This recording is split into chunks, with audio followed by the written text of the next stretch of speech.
Om Swastiastu sahabat sastra.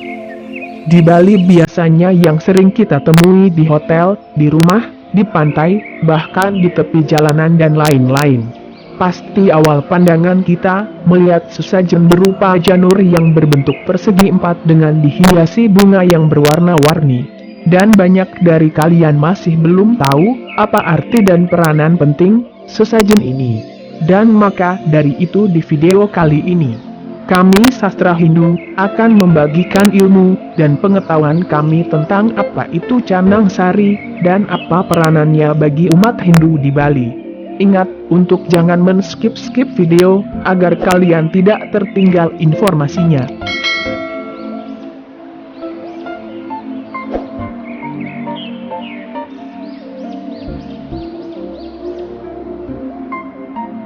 Tradisi sesajen ini menjadi hal yang begitu lumrah dan sampai sekarang pun masih dilakukan oleh masyarakat Bali. Anda akan menjumpai begitu banyak jenis sesajen yang dilakukan oleh warga setempat. Salah satunya adalah sesajen Canang Sari di Bali.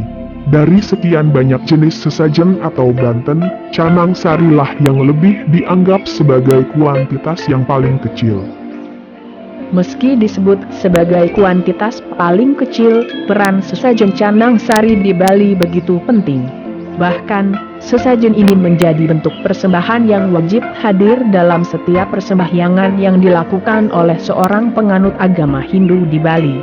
Anda pun bisa dengan mudah mendapati Canang Sari yang sengaja ditempatkan di depan rumah, hotel, atau bangunan lainnya. Makna yang dimiliki oleh Canang Sari dalam sesajen masyarakat Hindu Bali begitu penting. Keberadaan sesajen berkuantitas paling kecil ini merupakan bentuk rasa terima kasih yang ditujukan kepada Ida Sang Hyang Widiwasa. Di waktu yang sama, persembahan ini merupakan wujud pengorbanan diri sendiri. Apalagi, proses pembuatan sesajen Canang Sari tidak hanya mengorbankan materi, tetapi juga waktu.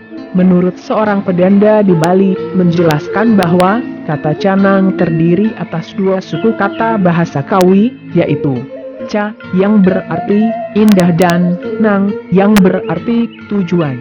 Dengan demikian, pengertian canang dapat jabarkan menjadi sebuah sarana yang bertujuan untuk memohon keindahan atau sundaram yang dihaturkan ke hadapan Ida Sang Hyang Widiwasa.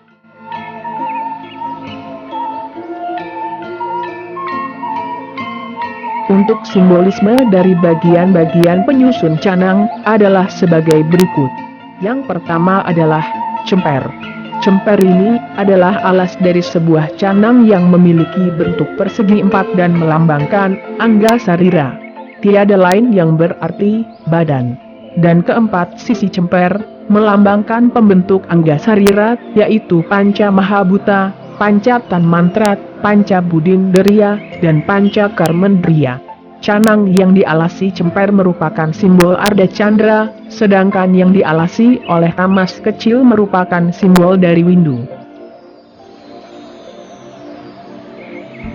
Yang kedua yaitu beras. Beras atau bija melambangkan Atma, atau yang membuat badan menjadi hidup, dengan melambangkan benih di awal kehidupan, yang bersumber dari Ida Sang Hyang Widiwasa dalam wujud Atma. Yang ketiga yaitu porosan. Porosan atau peporosan terbuat dari daun sirih, kapur, dan gambir yang melambangkan Tri Pramana. Dan Tri Pramana inilah yang membuat tubuh bernyawa dan dapat melakukan aktivitas. Porosan juga melambangkan Trimurti, yaitu Siwa sebagai kapur, Wisnu sebagai sirih, dan Brahma sebagai gambir. Porosan mempunyai makna bahwa setiap umat harus mempunyai hati atau poros, yang penuh dengan cinta dan welas asih, serta dengan rasa syukur yang mendalam kepada Ida, Sang Hyang Widiwasa. Yang keempat yaitu jajan, tebu, dan pisang.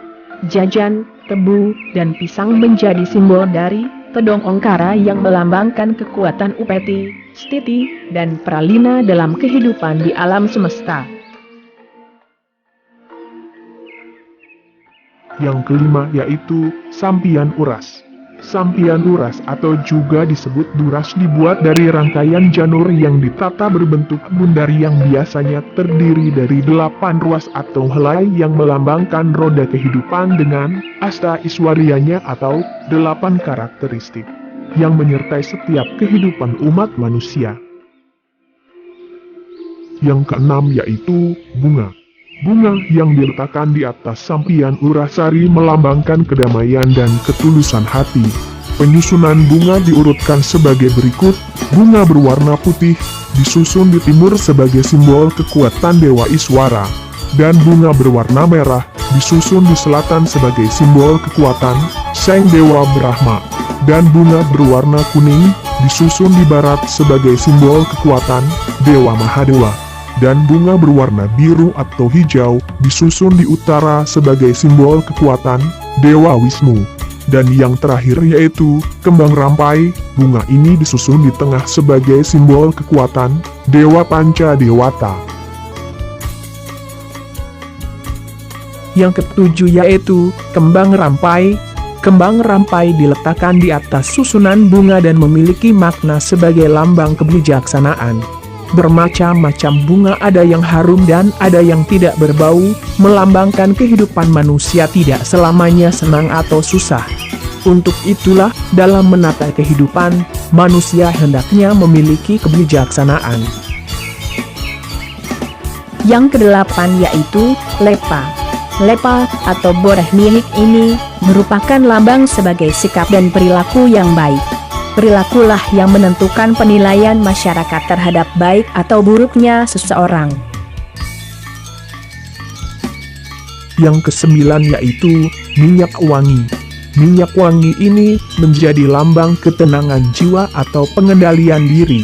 Dalam menata kehidupan, manusia hendaknya menjalankannya dengan ketenangan jiwa dan pengendalian diri yang baik dan positif. Sebuah canang sari ini lebih disempurnakan lagi dengan meletakkan sejumlah uang logam atau uang kertas yang konon untuk menjadi esensi atau sari dari persembahan. Canang ini memiliki peranan yang sangat penting dalam ritual keagamaan umat Hindu di Bali sehingga juga disebut kanista atau inti dari upakara. Dengan sebesar apapun upakara tersebut, jikalau tidak berisi canang, maka akan menjadi kurang lengkap upakara itu. Dan canang sari ini tidak digunakan saat ada kematian atau acara duka di dalam masyarakat atau keluarga. Tapi, canang sari ini biasanya digunakan saat hari-hari raya tertentu seperti Hari Raya Galungan dan Kuningan, Hari Raya Purnama, Tilem, dan Hari Raya Suci agama Hindu lainnya. Itulah penjelasan dan makna dari sesajen atau canang sari yang sering kita lihat dan bagi kalian umat Hindu yang menghanturkan canang sari ini. Dan semoga informasi ini dapat memberikan hal atau pelajaran yang positif untuk kita semua. Dan ingat untuk situasi sekarang ini, dalam kondisi pandemi corona ini, alangkah baiknya kita jangan dulu keluar rumah, dan kita juga harus melakukan pola hidup sehat. Dengan makan makanan bergizi, dan perbanyak minum air putih. Sambil kalian di rumah, mending nonton video-video lainnya di Sastra Hindu dan tetap stay tontonan agama kalian hanya di Sastra Hindu.